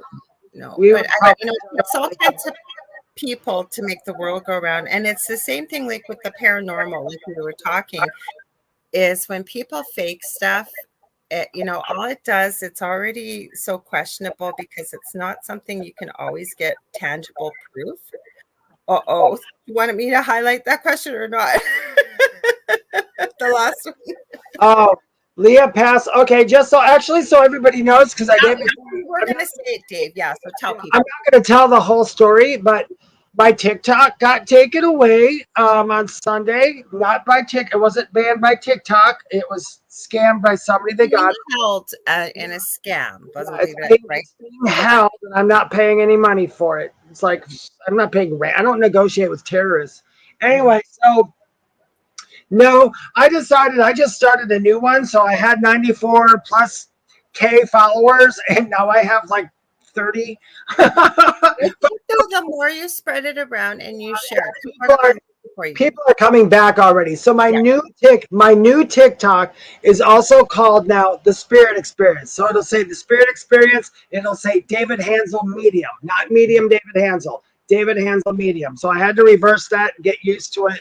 And I started posting on it already. So please go check that out. Follow me and all this other fun stuff.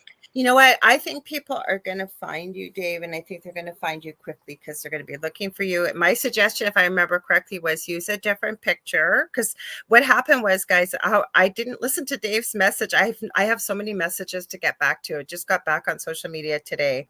That's Kim says, Lawful Holtz, you'll be at 1,000 in no time, and I know we will be. Sandra says, oh, hi, Jonathan, JK Paranormal. We didn't see all you guys here. Welcome. And Sandra said, my phone's acting up. I couldn't hear anything until now. Oh, no, Sandra. That's what I said, you guys, to him. I said, because I was looking for a Monday night, because I always tag him on TikTok for the Angel Rock. I'm like, what the heck's going on here? There's all these pictures of Dave and all these names, and I know it's not his profile. And then I listened to his message. So I said, you know what? You got all these people posers. I said, just use a different picture and a different everything. And I said, people will be looking for you. They'll find you, Dave. They will. Do you want to hear something? You guys want to update on something? So this person who did this, who's like this tech, was pulling my leg and trying to get this money back from me. But I kept him on here, and he's never, ever blocked me. And this is his final thing. Anyway, I'm going to read this to you guys. Listen to this. So he offered to pay half of it from his paycheck. And anyway, I laughed. And I'm like, oh, whatever. Okay, but then I said, you have demonstrated nothing to make me trust you. And by the way, I wouldn't laugh because he did a LOL when I mentioned what I would do or say. And that's not good. I said, no, I'm sorry. There is no money coming from me until it is legally reinstated. I've got a show to do in a bit, so I have to go now. That was my final thing I was ever going to say to him. And he wrote back now. I'll activate it before you get back. That's my word. Hope I'm getting my refund once you get back. All done and fixed, and account have been successfully activated. Are you there? And then he tried to call me over and over. Oh. So what I might do, I've given this guy a chance. Like I said, there's something. No, they're not foreign. They actually live in New York. The thing is, they're not foreign. Actually, he says mate. He calls me mate. That's why I thought he was from the UK, maybe, or Australia. The UK or something. But anyway, I have been very firm. But like I said, I don't negotiate with people. I don't do that. I'm not going to play that. So I told him, I said, no, you have to reinstate it. I want that account. I'll have to be on that account, and it has to be mine, in my name, everything transferred over. And I mean, if he does that, fine. Although I'm going to keep, even if he does do that, I'm still going to keep my backup account because I don't know if there's like something illegal. Don't give him any cash. Yeah. Oh no. My whole account has to be back and online. But don't give him a penny, because I'll tell you right now, there's all kinds of things. I'm not going to say it on a live show what I'm going to do in case he's listening. No, I know what I said, guys, what he should do. So if you're watching, dude, I said Dave should just tell them. Again, we wouldn't. Okay. But I said you should just tell him something from the other side about one of his other loved ones. No threats, no nothing. I thought about it. I didn't give him any threats, but it's like I probably could have brought up a whole bunch of stuff about him. Um, I knew he lied about a bunch of stuff, and when I called him out on the lie, he was like, how'd you know?" And but I'm not going to use. I don't want to use spirit against him. I So know. Well, I said though that would kind of freak somebody out, right? You know yeah, what it is? You know what it is, right? Like it doesn't matter what you do. People just don't know who knows who or who knows what or whatever. We run into these situations all the time. We're getting off topic here with our ghosties. We got to get back into our ghosties. And that's what Kim said. Yeah. Okay. There you go. We won't say the B word, but she said, just tell the creep that karma's a biatch. And you're right. And that's, you know, what you put out there comes back to you. stuff comes back to you, but karma's also very. Everybody else thinks that karma's a bad thing, and there's It's good. just a saying. I know what she's saying. Yeah, it's a polarization. A polarization. That's what I call it. What energy you put out there You is get back. what you receive back. Yeah. And Jonathan says, I always say, in the end, does it even matter? This does matter, Jonathan, because he had such a huge following over there. You kind of popped in sort of towards the end of it. We didn't mean to get off track here. We just wanted to tell people Yeah. about it so that you can find him if you're looking for him. We're talking ghosties. For those of you that just popped in here, we played because I had 2 EVPs. The first one we could not hear. Second one again on Monday night happening. The energy was crazy. Then I was telling you about this new YouTube Alone thing put it out by Oh My Gosh TV. Then we were talking about the Sally house. We were talking about, so we wanted to hear if you guys got some crazy ghost stories or locations you've been to or Just let us know. But we were talking about ghosts, and my old TikTok is dead. So but it may be resurrected from the dead. I don't know. We'll just. You know what? I have a friend, and I need to have her back on, Vanessa Hogel and Gwen. Gwen, your name just went right out of my head, and I know her well. But the point is, what they did, it was on Amazon Prime, and I think they've done the second season already. But their theory is, Gwen was the one that did a lot of photography and a lot of the equipment and what have you. But Vanessa is a medium. She's also, I believe, a witch as well. But their theory is kind of like what we've said before, that paranormal activity just doesn't happen at 3 a.m. And a lot of people have a false sense of security, meaning that it only happens when it's dark. No, it doesn't. Lots goes on in the daytime. We just don't notice. Their series was called Hidden Gems. And the first year they went to Ireland, but they purposely went to places that were not well known, but they could pick up paranormal activity. And I loved what they did because they purposely didn't go to places like Sally House. Nothing wrong with it, but they wanted to prove that it can kind of happen anywhere. And you know, I kind of thought about this, Lorilei, and you tell me what your thoughts are. I'm not cemented in this, but I thought about this. When I agree with you, paranormal things happen 24 hours a day. That's what Jonathan just said. I get all my stuff in the daytime, and he got an EVP on his show on Tuesday. There are certain places that I want to go to at night and late and early in the morning, but not because it's dark, but because sometimes stuff is so quiet in a house that you might miss it. When it is nighttime, usually, it's the residual noise on the outside's gone. So there's not as many airplanes flying over. There's not as many birds chirping. There's not as many anything to contaminate the evidence. Yeah. So I think that would be the only reason I would say why somebody would go at night. But I agree with you guys. I mean, hey, I talk to dead people all during the day, so I talk to them all day long. There's a ghost in my house at some point of the day, so there's, it's well, thank God this pushy Jack ASS, like, I'm not kidding. Monday night, I have never had that happen, you guys. Like, I don't know what that was. The minute I ended that show, I said to Carrie Lynn, who was my guest, I said to her, oh my gosh, I was so distracted. I have never, ever been like this on the show. And that's when she went, who's that guy that's here? And I go, in spirit, right? She goes, yeah. And I go, he was so pushy. And he was so pushy. I believe it's your intention and frequency, says Jeff. And yes, I have to agree with that. It is your intention, your frequency. Are you open? Are you susceptible? Can you pick up energies? It doesn't matter what time of day it is or anything else. Okay, I want to bring this up then. See what you guys think about this. Now, have you guys noticed, all of you, and Dave included, but why do we always see in certain parts of the world geographically certain collections of different types of creatures and ghosts and entities? And what I'm talking about in Japan, like, I don't know how many of y'all have watched, but I've seen enough of them. You're going to catch something, whether it's live, paranormal investigation, whatever. It always seems to show up like the girl from The Ring with the long hair, the white dress, head down, right? Always. Then you go to the Middle East, jinns. I don't know how many of you have seen them. I've seen a lot on live streams. They'll call them jinns.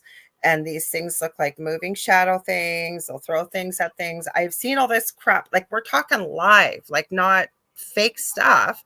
Or like and you go down to South America, you seem to see that. I've seen a lot of strange stuff, but the one thing in particular seem to see, you might call it a rake or whatever, like it's very tall, thin, no clothing, long arms and legs. And why are we seeing that? Like, what do you think? Is it a tulpa? Like, what do you think it is? Personally, if I give it some thought, it depends. I want to say like the rake and all that stuff. I don't think it's the cryptid. I do think it's probably a tulpa. Okay. I would think so. That would be my guess. I mean, do I know 100% sure? I cannot sit here and honestly say that I know that 100% sure. It is my belief that it is rakes are tulpas. The ones from how we see ghosts in other countries, I do understand that. And I didn't understand that until I really started doing lots and lots of mediumship. Because when I read for people, when I read for like my friends who are like from India or people like that, or people I don't even know, their deities will tend to come in. And I don't know anything about Hinduism, but they Right. come in and talk to me and explain it to me in terms that I understand. And then I explain it to them. And then they ask me, they go, how do you know this? And I'm like, well, I'm not Hindu. I said, I'm talking to this deity. So I think because of the parts of the world we're in, you got to really keep in mind outside of the physical, Mm-hmm. you literally are I guess you could say formless. You're an energy, and you'll present yourself the way you need to be presented. It probably wouldn't make sense for someone here to walk into a mid 18th century house and see, is two people from another country having dinner together. I mean, that probably wouldn't make sense to them. They'd be like, what are these people doing here? So those spirits might.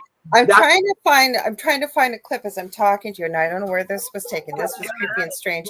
I would think possibly maybe that's it. I don't know for sure, but I think it depends on where we are, occupationally. I mean, like even the biblical flood, that is in almost almost every religion has a version of that. Okay, but I'm talking about paranormal activity that people are catching on camera on lives that seem to be geographically located in certain parts of the world. But if you're going to see something with some frequency, depending on anywhere in that country, that's what seems to show up. That's what I'm talking about. Like, I'm talking about like the girl from The Ring. I have seen so many live videos When or they do investigations, or the Middle East freaks me out. getting back to what you said about tulpas too, if two people have some stuff and that's what they saw, most people are going to, that's what's going to come up in their heads. I mean, that's what they're going to do. We remember This is on camera. Hey, Kevin. Just how all of us perceive like an apple. If we put an apple in front of us, we'll all see a different kind of apple from our perception. Yeah, but the camera's seeing it. The camera's seeing it. But we're all going to decide how we see it too. Okay. I'm guessing. I don't know exactly. I'm just giving you theories. I'm just pulling up. Okay, gotcha. Yeah. I'm still trying to find this thing. I'm paying attention. I'm trying to find this thing I wanted to show in here. So, hi, Brandy Reader. Brandy Reader. Hi, guys. Sorry, I missed most of the show. My youngest had a soccer game. Yeah, but that's just too bad, Brandy. I'm kidding. Oh, dare you. No, I'm just joking. So Kim says, a group of my spiritual friends, 5 of us, walked through a local cemetery on Tuesdays at 7 p.m. to see if we could pick up anything, but no one picked up anything. You know Maybe why? they don't want to talk to you yet. Maybe they don't know you yet. Maybe. Yeah. They don't know you, or here's a common misconception. Ghosts don't hang out and they don't hang out and people don't really hang out in cemeteries that much. Although but you know what? I have to take that back. I have gone to some cemeteries where I picked up stuff, and I've gone to the one where my grandparents are buried at. It's not far from my house, and that's the one that I saw in my coma, the inside of the house in the cemetery. When I go to that cemetery, it's huge. And I've sat there, and the only thing that I've ever saw in there is I've never had a spirit really interact with me while I'm there, and which is odd because they would know, hey, he could probably hear us, but they don't. But I have saw, because like I said, sometimes when I see spirit during the day, it almost, or even at night, it looks like heat coming off a road. I can see that ripple. Yeah, you said that before. Yeah. And I've seen that a couple times in the cemetery, but I can't validate it because a lot of times when I went to the cemetery, it's hot and it's during the day, so I could actually just be seeing the heat.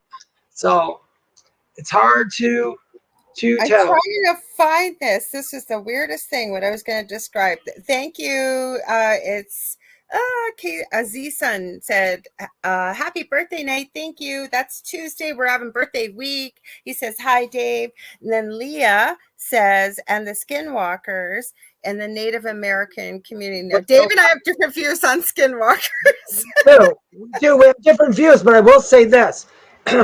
Skinwalkers with the natives go back thousands of years, and theirs are different. I mean, a skinwalker to Indians is different than the people who say they see skinwalkers and hear skinwalkers.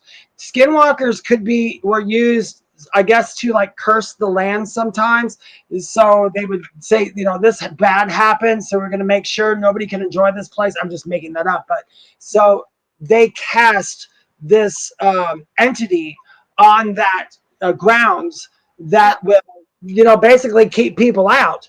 And it's called the skinwalker because it changes form whenever it needs to. I don't know, but I've never heard or read in the paper that another person was murdered today by a skinwalker in Arizona, 3 p.m. Nobody's ever said Can't prove that. Can't prove that. Kim, you've never heard of a skinwalker. Well, while you're looking up a skinwalker, look up a Wendigo. And if you ever watch Supernatural, I think it's the 2nd episode. Look up the Wendigo episode. That's pretty freaky. Think about Wendigos. What do you think about Wendigos? Okay, I think it's kind of like the game of telephone, just like any of this is. And there's a big deal with skinwalkers, okay? Yeah. And a lot of it, I think, has come from Skinwalker Ranch and all of this stuff. A lot of the paranormal investigators are trying to find them. I have seen something on some cameras, and I agree. I think it's Brandy that said perception is key. I think everyone will see something different. That's true, but I'm talking about a live stream, and then it shows back up. Something is there. How about we'll say that? Something, and it usually seems to be the same kind of something that a majority could agree on is what I'll say. So I agree. So, and okay, I misunderstood. I know what you mean now. I know what you mean. To see that, I know what you mean, because there are in certain parts, the same entity seems to show up. Yes, that's what I'm saying. Yeah. No, they're not mouth breathers. Skinwalkers quickly, or like what Dave said. Now, depending on where the legend is read and what. Skinwalkers are supposed to take the form, I have heard, kind of like an animal, if you will. I've also heard they look like the skin's hanging off their face and they've got horns, and it depends on what tribe and where you look at it. Sometimes I've heard Wendigo and Skinwalker used indirectly, there's in place of each other. So I think you got to look at the tribe and where the legend comes from. I think that's where you get more of the information geographically. I believe there's also a legend where the skinwalker is the wolf. It like changes, or not necessarily wolf, but animal.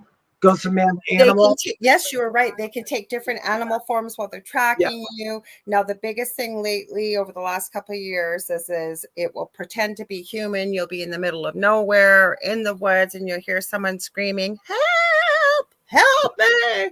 And there's nobody there. There was a really interesting video that came out recently I saw of a guy that was riding his mountain bike and he was exploring. There were all these trees across and he was streaming live, and people asked him to go over, like put his bike over top of the logs and keep going. And I kept yelling at the screen, "Dude, the logs are there for a reason. Don't go."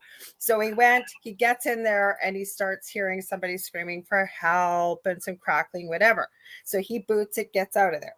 Then his viewers kept bugging him to go back. So he finally goes back a few weeks later, no, probably a couple months later. He's saying, "Oh, wow, the logs are removed." I still kept yelling at the screen, "Dude, don't go back." So anyways, he's streaming this live. Again, all the bugs stop in the trees, like no buzzing, no birds. You can't even hear. Oh, I'm getting goosebumps. I love that. Leaves don't move. It's absolute silence. And he sees this thing come on camera. I don't know what the heck it was. I would never want to. I have so many goosebumps. I don't ever want to even run into this thing. I have to say, if there's wait, the first part I got to add that you can throw it all in. Then he goes. It was a motorbike, and he's trying to get the bucket out of there. He can't. Get I saw that one. Did you see? I knew you seen it. Okay, so he couldn't get the bike to start. Yeah, that was creepy. I don't know what's going on, but I had to chalk it up as creepy. Yeah, you saw that thing, right? Like, what was that thing? Yeah, I would have took off too. I mean, I don't know what they were doing, but I wouldn't have been there. That's the one thing that creeps me out. I love the woods, but I will tell you this: when I'm sitting out there and everything stops, I do too, because I have learned from the animals when even the bugs aren't moving or buzzing, it's time to leave. Yeah, time to leave. Yeah, you look at that. Leah said, I have to say, Leah said bobcats sound like that. When people talked about the skinwalkers and those sounds, they'll say, like, people say help, or a lot of people say you'll hear like a baby crying in the background because they're trying to call you to it because it's a distressful sound. And I'm like, the only problem with that theory where everybody, they kind of stopped saying it, but that was a big one.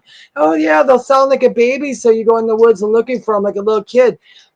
Most of the time, like Leah said, who lives out in the country, bobcats, foxes, especially here, foxes, bunny rabbits, and all that, they make distress sounds that sound exactly like babies. No, this was help It's me. different. Like, yeah, help me, and loud.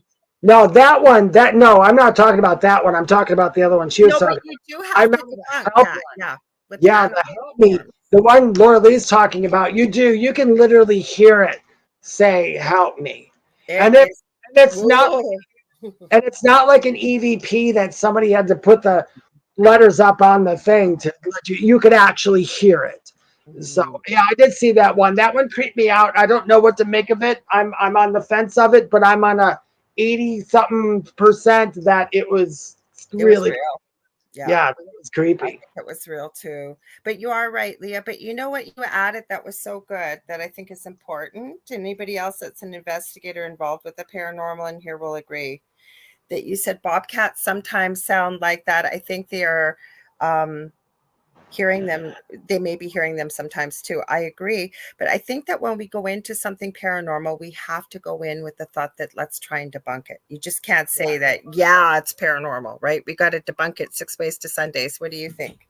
Yeah, and they're Brandy. Did you guys just repeating everything I said? I'm kidding. No, it's true. Me and Lorilei do that. I mean, we both have things like sometimes we disagree on stuff, but we don't really disagree. Like, we just like, oh, I think it's this, I think it's that. Yeah. Okay, well, let's just see what happens. We respect each other's experience or what our knowledge are, because we all have different experiences. Perception. Yeah. I think so Jonathan was talking about that perception is key. I think everyone will see something different. Oh, that was Brandy, sorry. But he said something about energy. I'm trying to find it. Sorry, you did say it, Jonathan, but you were talking about that as well and what energy bring into it. Brandy offered bunnies make the distress sounds too. Oh, it breaks my heart when I hear them. No, I can't hear that. I will stop what I'm doing. And oh my God, did I tell you a car almost rear-ended me the other day? Do you know why? Because a squirrel ran out in front of me, and that squirrel, my God, is way more important than that dude behind me. He should not have been that close. And I slammed on my brakes when that squirrel ran. I'm like, I found out something really awful tonight, and I'm glad that Del found it, not me. We Oh, had no. chicken wire up around the fence so the dogs wouldn't go into the garden, and he was harvesting the garden tonight. And some poor little mousey that was really big went through one of the chicken wire, and I guess he didn't get out. I said, oh my God, I am so glad you found that, because I would be a mess. I would be a mess. Me too. Oh my God, we only got a couple minutes. I know, but Lisa, I didn't even see you till here. Thank you for throwing this in here. You said, always look for reasonable explanations and experiment. Absolutely 100%. Kim said, now I'm intrigued by skinwalkers. Listen, everybody, this is my advice to you. I know we talk about a bunch of stuff, and some of it sounds crazy and everything, but you know what? The whole world has a lot of unseen things. And I think it's best for everybody, if paranormal investigators, mediums, everybody, to keep an open mind. Mm-hmm. Because we never know what somebody else's perception might be extremely real to them. Mm-hmm. You know, we can't. A lot of us can say, "Oh, you're talking to a guy here who, when I was a kid, when I would say stuff, everybody would just say, "Oh, you're just imagining that." You know how much I got sick of hearing that? It's like, no. So keep your mind open. Go ahead. Okay, we're going to read Aziz and Dragon, and then we got to sign off here, but don't take off yet, because I want to remind you, stay tuned. Second night of the Outer Realm with Michelle DeRoche and Amelia Pisano coming up next, and they got a great show, so you guys want to stay tuned for that. But we've got Aziz and Dragon saying, a friend of mine and I went for a drive across the bridge from here on Quebec side, so that's in Canada, and since we are divided by the Restigouche River, it is also a native reserve over there. Time is an hour difference. I'm not sure what else he had here. Sorry, I can't see the rest, my friend. I'm sorry. It doesn't tell me what the rest is. So Lisa says, the more we open ourselves, the more you will see. And David added, absolutely, Lisa. So you want to tell people where they can find you, Dave? Yes, you guys, if you're looking at me, well, right now, we'll see what happens later, but you can find me on YouTube, TikTok, or Facebook under The Spirit Experience. Instagram is Medium David Hanzel. My other podcast is Mystic Stew. You can find anywhere. My website is theywhispertome.com. If you use the code Mystic Stew, it'll take 10% off any live reading. Oh, wait, whispertome.com. Yeah, theywhispertome.com. I had to think about my own website for a minute. And I want you guys to stay tuned, like I said, for the Outer Realm. If you ever want to get a hold of me, you got a show idea, guest suggestion, or you want to book a reading. I do energy healing. I do teaching and mentoring. You can reach out to me on facebook.com/Angel Rock. I also have 2 groups on Facebook, all things paranormal. Paranormal is Paranormal University. Sorry, I don't know why I was looking over here. My camera's here. Sorry. And then I have the Angel Rocker Tribe for all things more spiritual. And I will be back here on Monday with the Angel Rock from 6 to 8 p.m. Eastern Standard Time. I may have a guest, or I might just hang out with you guys. I like doing this a little bit more often, and then it's your show. Maybe we'll talk about I don't know, maybe we'll talk about skinwalkers, or maybe Dave and I'll talk about it next week. You let us know. You can always tell us if you want something for us to talk about, right, Dave? Just throw it out there and we will talk about it. If we know it, we'll talk about it. Okay, Dave, hang on. I got to get queued up here. Oh, I hit the wrong one again with the new computer. Hang on. Okay, let's see. Okay, no, dog, stay down. My son let her in here. Are you ready? Okay. 1, 2, 3. What's at the foot of your bed? We almost did it. We were almost second. Okay, dog, stop, please. I think it hurts because we have a delay too. We'll see you next Thursday, guys. Love ya. Take care.